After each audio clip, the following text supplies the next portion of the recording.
How much lower does this go? Last week, the price fell off a cliff, a brutal slide down to 59K, and the fear out there is the worst it's been in years. In the one chart everyone trusts to call the bottom, they're saying it just snapped. Analysts are throwing out 40K Bitcoin targets. The Clarity Act, the crypto bill Washington swore would change everything, its odds of being signed this year are dwindling, and everyone is convinced Michael Saylor is the one killing Bitcoin.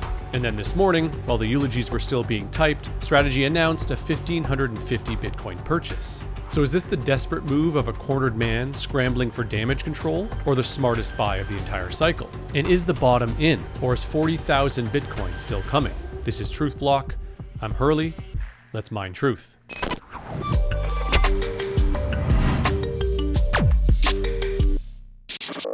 All right, real quick before we dive in, we're building something at Simply Bitcoin that you won't want to miss. Scan the QR code below or head to news.simplybitcoin.com/launch to get the first look.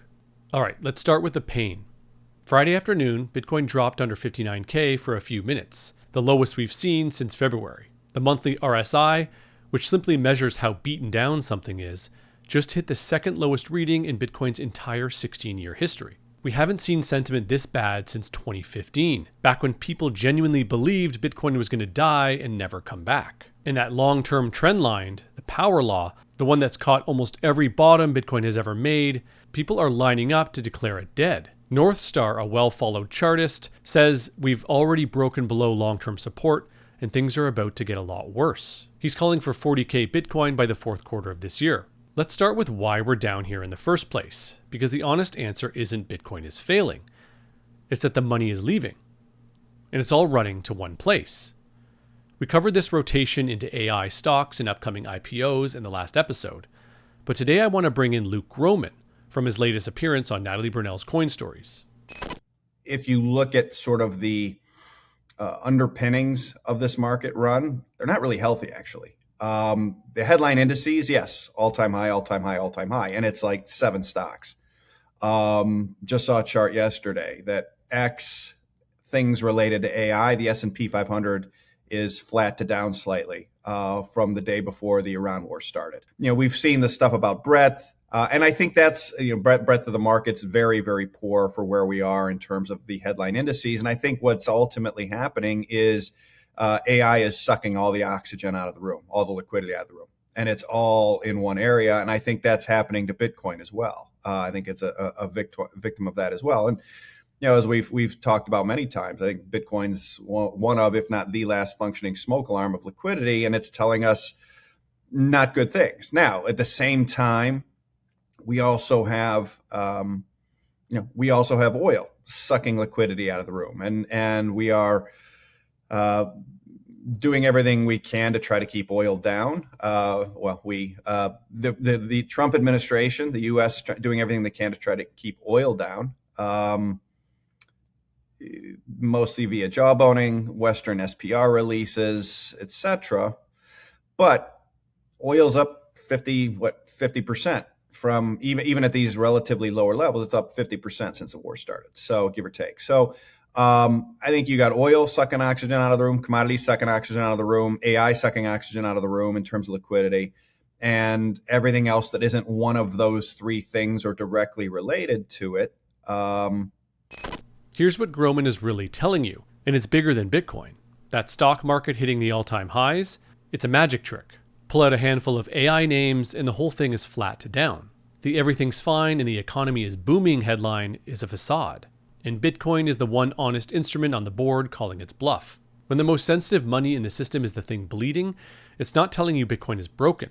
It's telling you the liquidity is being quietly drained out of everything to feed a single trade. And we all know how that story ends. When the real economy can't find itself, there's only one tool left in the drawer: the printer. We always end up back at the printer. And it's not just Bitcoin getting drained. Gold's gone soft. Silver is down 44% from its high. Funny enough, the same crowd that loves to wave gold around to dunk on Bitcoin got very quiet once their metal stops performing. This isn't a Bitcoin problem. This is capital fleeing every store of value on earth to go chase the hottest trade in a generation. And what you do while everyone else is fleeing is the whole ballgame. When the price is falling and the fear is this thick, the instinct is to sell. Get out, get some cash, wait it out. And every time you do that, you don't just lock in the low. You hand the government a taxable event on your way out the door. If you actually believe Bitcoin is the best long-term money on the planet, selling it at the bottom for dollars you'll need to buy back higher is the opposite of the plan. That's why I use Ledn. And I'll tell you straight, I'm a happy customer. Ledn lets you borrow dollars against your Bitcoin without selling a single sat. No taxable event, cash in your account, at about half the rate of a credit card. Ledn has over $11 billion in loans funded since 2018 and 10 straight proof of reserve audits done by a real CPA firm. They came through 2022, the year half the industry rugged their customers, with 0 customer Bitcoin lost. Their coins are ring-fenced, never lent out, never rehypothecated. So visit learn.ledn.io/simply to get started. So if the money is rotating out, the question everyone wants answered is simple. Is it ever coming back? For that, I want Jordy Visser, a markets guy who trades this stuff for a living and who's openly buying right now. The good news is Bitcoin's not correlated to the stock market anymore. The bad news is it's down 50% off the highs.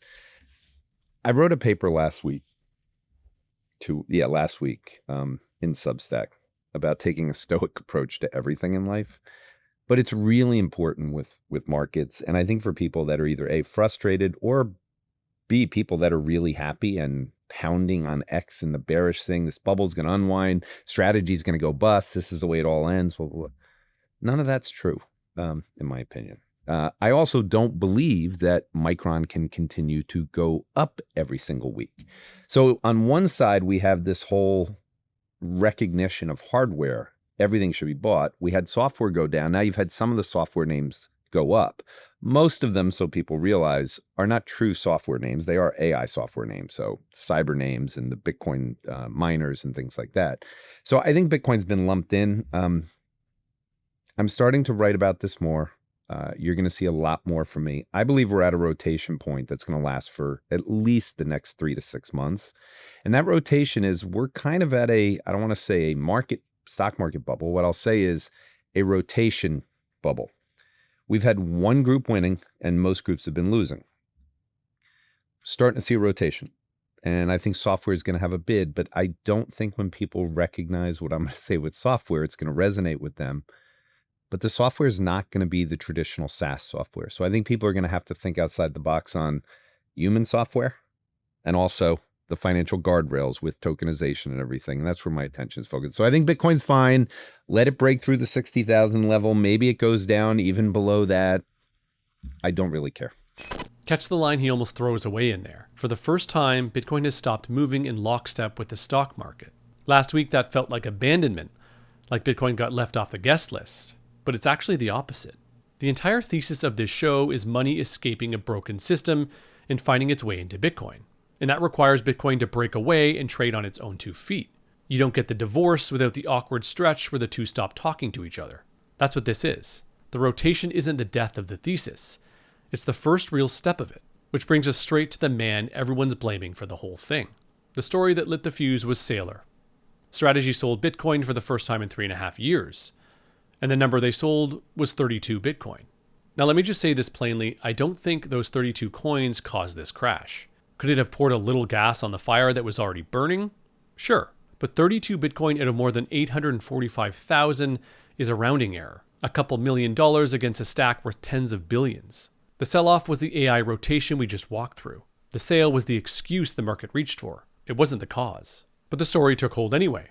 And the dominant version of it was that the market taught Saylor a lesson. He tested the water, got punished, and learned he's trapped. Here's that read from the latest episode of Bankless. I think it's pretty clear this market is very flows driven right now and very sentiment driven. And sentiment, I think, Saylor was probably testing the market, as you mentioned. And I think he got the answer he was not looking for, which is that absolutely not. You are not allowed to sell. Like, you are a big part of the story of why Bitcoin gets to keep going up. And so I think Saylor likely has internalized this lesson of never press that button ever again. Trapped, cornered, and never allowed to sell again. That's the read, but it misses what actually happened next. The market panics on the news. The price drops. And this morning, right into that fear, Strategy steps in and buys 1,550 Bitcoin. Jesse Myers did the math on it, and it's beautiful, because the price fell after the sale, At 101 million, bought 48 times more Bitcoin than they sold, roughly 200 more coins than if they'd bought just a week earlier at the higher price. So you have to ask the real question, did the market punish Saylor? Or did Saylor inoculate the market? James Check has a better phrase for it, slaying the sacred cow. You sell a tiny symbolic amount. You let the herd lose its mind. You watch the price drop on the panic, and then you back up the truck at the discount the panic just handed you. And the folks still insisting this is the end? That one company selling a sliver and posting about it can bring down Bitcoin? Well, Lynn Alden had the line of the week on that. She said on X, I'm imagining the bears who think that Bitcoin is so weak that if you buy 4% of it and talk a lot, you can destroy the whole network. It's not even a person, but a group.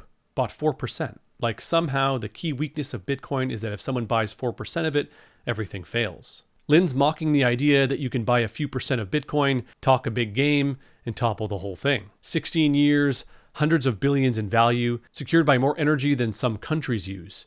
And the kill shot is supposed to be a guy posting on X. Come on. So the panic is overblown. But the FUD is wrong is not the same as the bottom is in. For that, you have to stop staring at the price and start looking at the people. Last week I told you this stopped being a price problem and turned into a time problem. James Check just named it. There's price pain, the violent crash, that was February. And then there's time pain, the slow grind that wears everyone down until they quit out of exhaustion. What are the people who have coins under 60K, where they bought under 60K? What are they doing right now? Absolutely nothing. The amount of realized profit being locked in, I looked at before, 138.2 million a day, which sounds like a big number. That is as low as it was during the period after FTX. Like after FTX had happened, in dollar terms, mind you, the price is whatever it is, 15 up to 60K. Mm-hmm. So we're 4 times higher, more than. And the amount of dollar profit being locked in by people who are in the money is as low as it was in the weeks after FTX.